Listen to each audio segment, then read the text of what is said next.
Hi, welcome back to Garden Ninja. Now a few of you on Twitter have been asking to see more of my garden design work.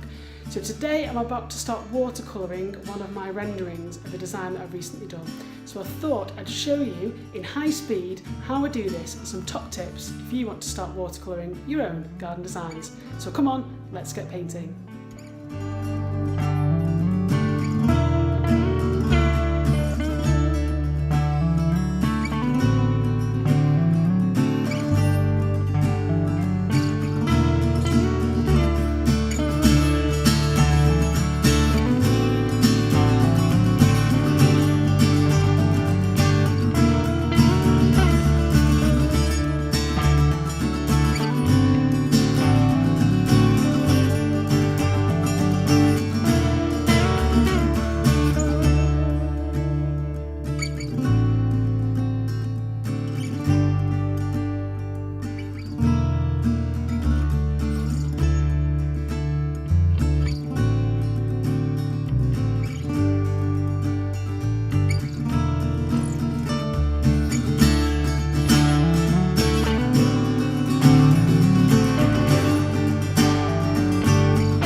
So there we have it, a really quick look into how I colour my renderings using watercolour paints.